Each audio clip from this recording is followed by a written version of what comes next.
નમસ્કાર મિત્રો, hello education પર આપનું સ્વાગત છે। ગુજરાત સરકારના તમામ સરકારી કર્મચારીઓ અને પેન્શનરો માટે જી કેટેગરીનું આયુષ્યમાન કાર્ડ છે એ જનરેટ થવાનું શરૂ થઈ ગયું છે અને એના હેઠળ જે સારવાર છે 10 લાખ સુધી મફત મળશે। આવું કંઈક એ પ્રકારનું જી કેટેગરીનું કાર્ડ છે જનરેટ થવાના સ્ટાર્ટ થઈ ગયા છે।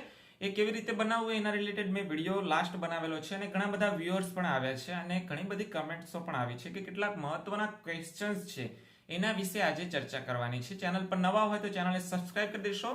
વિડીયો સારો લાગે તો તમામ મિત્રો સુધી અવશ્ય શેર કરશો। પહેલો જ પ્રશ્ન છે કે જી કેટેગરીનું જે કાર્ડ છે એ સરકારી તમામ કર્મચારીઓ બનાવી શકશે, એ ચાહે કોઈ પણ ડિપાર્ટમેન્ટનો હોય। પેન્શનરો પણ આ જી કેટેગરીનું જે આયુષ્યમાન કાર્ડ છે એ ઓનલાઈન બનાવી શકે છે। બીજી વાત કે ફક્ત એક જ મહિના માટે બનશે પછી બંધ થઈ જશે આવું નથી। એટલે ઘણા બધા સરકારી જે કર્મચારીઓ છે એમના મનમાં એવું થાય છે કે ઝડપથી આપણે કાર્ડ જનરેટ કરી દઈએ, કદાચ બંધ થઈ જાય પરંતુ કાર્ડ જનરેટ થવાનું બંધ થશે નહીં। એટલે તમામ સરકારી કર્મચારીઓ ઉતાવળ કરવાની જરૂર નથી, શાંતિથી જે પ્રમાણે એપ્રુવલ મળે છે એ પ્રમાણે જનરેટ કરતા જવાનું છે। બીજો પણ પ્રશ્ન છે, મેં અગત્યના ક્વેશ્ચન છે નોટ કરીને રાખ્યા છે કે જી કાર્ડ છે એ કોઈ કુટુંબના વડાનું બની જવાથી ઘરના તમામ સભ્યો માટે આવી ગયું આવું નથી। પર્સનલ જી કાર્ડ બને છે। જી કેટેગરીનું જે આયુષ્યમાન કાર્ડ છે દરેક વ્યક્તિનું અલગ અલગ બને છે, એટલે દરેક વ્યક્તિનું કેવાયસી પણ અલગ અલગ કરવાનું થશે। હવે ઘણા કર્મચારીઓને કાર્ડ જનરેટ કરતી વખતે ઓલરેડી કાર્ડ ઇઝ જનરેટેડનો જે એરર આવે છે, એટલે એક આધાર કાર્ડ હોય તો એક જ કાર્ડ જનરેટ થઈ શકશે, બીજું જનરેટ નહીં થાય એવું તમને એરર શો કરતી હોય છે। તો આનો પણ ઉકેલ તમને જણાવી દઉં કે તમારું જે સામાન્ય આયુષ્યમાન કાર્ડ છે એ તમે જનરેટ કરીને રાખ્યું હશે તો પછી તમે જી કેટેગરીનું જે કાર્ડ છે જનરેટ કરી શકશો નહીં। આનો ઉપાય પણ તમને બતાવું। તમારે જે સામાન્ય કાર્ડ છે એને ડિલીટ કરાવવું પડશે। મીન્સ કે ડિલીટ ક્યાંથી થશે? કોઈ આયુષ્યમાન ઓફિસ હોય તાલુકામાં કે પીએચસી સેન્ટર હોય, સીએચસી સેન્ટર હોય, તો જ્યાંથી આયુષ્યમાન કાર્ડનું કામ થતું હોય તો ત્યાં જઈ અને તમારે સામાન્ય જે આયુષ્યમાન કાર્ડ છે એ રેશન કાર્ડ અને આવકના દાખલાને આધારે જનરેટ કર્યું હોય એ પ્રમાણે આધાર કાર્ડ, આ ત્રણ વસ્તુ તમારે લઈ જવાની છે। ત્યાં એપ્લિકેશન કરવાની છે કે આ જે સાદું આયુષ્યમાન કાર્ડ છે સામાન્ય એને ડિલીટ કરી આપો। એ ડિલીટ થઈ જાય ત્યાર પછી તમે જી કેટેગરીનું જે આયુષ્યમાન કાર્ડ છે એના માટે અરજી કરી શકશો। ખાસ આ પ્રશ્ન બહુ પૂછ્યો છે કે પતિ પત્ની બંને સરકારી કર્મચારી હોય તો પછી એમનું જી કાર્ડ કેવી રીતે જનરેટ કરવું? જો બંને સરકારી કર્મચારી છે તો પોતાનું વ્યક્તિગત જી કાર્ડ અને પર્સનલ જી કાર્ડ જ બને છે। તો એ વ્યક્તિગત જી કાર્ડ બનાવવા માટે પાત્રતા પણ ધરાવે છે અને દરેકને બંનેને જે કર્મયોગીનો એમ્પ્લોયી જે એચઆરપીઆર નંબર છે એ બંને માટે અલગ અલગ હશે, એટલે બંને અલગ અલગ પણ જનરેટ કરી શકે છે, અથવા તો પતિનામાં કુટુંબના સભ્ય તરીકે બતાવે તો પણ એમ પણ જનરેટ કરી શકાય છે, અથવા તો પત્નીનામાં પણ એમના કુટુંબના સભ્યો દર્શાવી અને એમ પણ જનરેટ કરી શકાય છે। સહેલું એ જ રહેશે કે એક કુટુંબ બનાવી અને જનરેટ કરો। હવે ખાસ આમાં મહત્વનું એ છે કે જી કાર્ડ છે હંમેશા વ્યક્તિગત બને છે, કોઈ કુટુંબનું બનતું નથી, એટલે આ પણ ધ્યાનમાં રાખવાનું છે।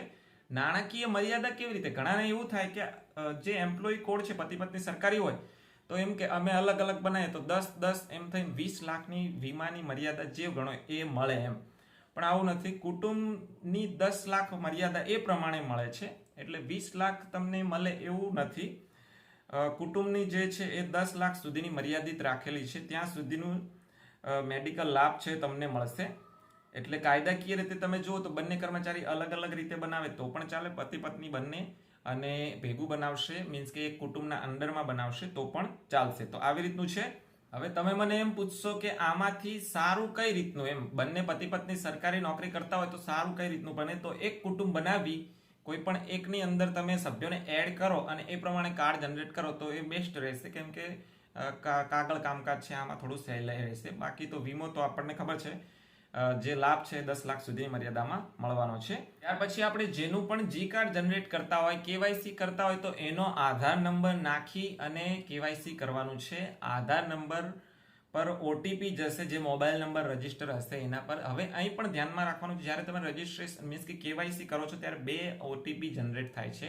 એક આધાર કાર્ડ પર જશે અને એક તમે એ જે વેબસાઇટ છે એના પર જે નંબરથી લોગિન કર્યું છે એ નંબર પર જશે। બંને અલગ અલગ મોબાઈલ નંબર હશે તો પણ ચાલશે, પરંતુ ઓટીપી બંને આપવા જરૂરી છે। જેનું જી કાર્ડ જનરેટ કરવાનું હોય એનો આધાર નંબર નાખીને કેવાયસી કરવાનું છે. જે પ્રમાણપત્ર છે એ કુટુંબના તમામ સભ્યો માટે અપલોડ કરવાનું આવે તો આપણે એ પણ અપલોડ કરી દેવાનું છે. તો આ રીતનું વ્યક્તિગત જી કાર્ડ જનરેટ થશે અને કુટુંબના જે સભ્યો છે એ તમારા કર્મયોગીની વેબસાઇટ પર એડ કરવા પડશે. કયા કયા સભ્યોને તમે એડ કરી શકો છો તે કર્મયોગી પોર્ટલ પર સ્પષ્ટ લખેલું છે કે તમારા પર એટલે કુટુંબના જે વડા હોય એના પર નિર્ભર હોય એને કુટુંબની વ્યાખ્યામાં એટલે મીન્સ કે સભ્યોમાં એને લઈ શકવાના છે અને એવા જે સભ્યો છે એને એડ કરવાના છે. એ આપોઆપ NHA બેનિફિશિયરી જે જી કાર્ડ જનરેટ કરો છો એની વેબસાઇટ પર બતાવશે. બીજો પણ અગત્યનો ક્વેશ્ચન એ છે કે તમે KYC ની જે પ્રોસેસ છે એ પૂરી કરી દો છો, ડોક્યુમેન્ટ અપલોડ બધું ફોટો પાડી અને સબમિટ કરી દો છો, ત્યાર પછી સક્સેસફુલ મીન્સ કે એપ્રુવલ મળતું નથી, જલ્દી પેન્ડિંગ ને પેન્ડિંગ જ બતાવે છે. તો આનો મિત્રો કોઈ સમયગાળો ફિક્સ નથી, વિધિન એકાદ મહિનો પણ લાગી જાય છે. અને આની બધી ઘણી બધી કમેન્ટ્સો આવી છે કે બહુ વેઇટિંગ કરાવે, એમ 1 મહિનો લાગે, 1.5 મહિનો લાગે. જ્યાં સુધી એપ્રુવલ નથી આવતું ત્યાં સુધી આપણે વેઇટ કરવાનો છે. જિલ્લામાંથી આનું એપ્રુવલ મળતું હોય છે એટલે એ અધિકારી પર ડિપેન્ડ કરે છે ક્યારે એપ્રુવલ આપે છે. એટલે ઘણા બધા મિત્રોને મહિનો પણ લાગી ગયો છે, 1.5 મહિનો પણ લાગી ગયો છે. તો કંઈ ચિંતા કરવાની જરૂર નથી, એપ્રુવલ આવતા થોડી વાર લાગે છે. હવે બીજો પણ અગત્યનો ક્વેશ્ચન છે કે કુટુંબના વડાનું જે જી કાર્ડ છે એ બનાવવાની પ્રોસેસ તમે કરો છો એટલે કે ઈ કેવાયસી કરી દો છો, ત્યાર પછી તરત ને તરત તમારા સભ્યોનું જો તમે ઈ કેવાયસી કરો છો તો ત્યાં ઈ કેવાયસી કરવા દેતું નથી. એટલે એક દિવસની રાહ જુઓ, પછી તમારા કુટુંબના સભ્યોનું બીજા દિવસે પાછો બીજા સભ્યનું, ત્રીજા દિવસે ત્રીજા સભ્યનું, આવી રીતે વેઇટ કરી અને પછી તમે એપ્રુવલ માટે મોકલી શકો છો. એક સાથે બધા કુટુંબના સભ્યોનું થતું હોય તો વાંધો નથી, પરંતુ એરર આવતી હોય છે કે એકાદ દિવસ માટેનો વેઇટ કરવા દે છે. એવી રીતે તમે 1 બાય 1 તમામ સભ્યોનું જે છે એપ્રુવલ માટે મૂકી શકો છો. ત્યાર પછી પણ બીજો પણ ક્વેશ્ચન અગત્યનો આવ્યો છે કે જી કેટેગરી આયુષ્યમાન કઢાવવાથી પગારમાંથી મળતું મેડિકલ એલાઉન્સ બંધ થઈ જાય છે. આ સાચી વાત છે? આના વિશે મને હાલ કોઈ પણ માહિતી નથી. આનો ઓફિશિયલ લેટર કે એવું હાલ કશું જ પણ મળ્યું નથી અને લગભગ એવા પણ કોઈ સમાચાર નથી કે જેને જી કાર્ડ જનરેટ કરી દીધું હોય એના પગારમાંથી એલાઉન્સ બંધ થઈ ગયું હોય. એટલે હાલ આવા કોઈ ન્યૂઝ નથી. તો આજના વિડીયોની અંદર બસ આટલું જ જોવાનું છે. ચેનલ પર નવા હોય તો ચેનલને સબસ્ક્રાઇબ કરી દેશો. જી કેટેગરીનું આયુષ્યમાન કાર્ડ છે એ દરેક સરકારી કર્મચારી પેન્શનરો કેવી રીતે જનરેટ કરી શકે છે, ફેમિલીના સભ્યોને એડ કરવા, આધાર નંબરનું છે એ બધી વિગતો છે એના વિશે વિગતવાર મેં વિડીયો બનાવેલો છે. આ વિડીયો છે તમને આ વિડીયો ડિસ્ક્રિપ્શનમાં મળી જશે. ચેનલ પર નવા હોય તો ચેનલને સબસ્ક્રાઇબ કરી દેશો. વિડીયો સારો લાગે તો તમામ મિત્રો સુધી અવશ્ય શેર કરશો.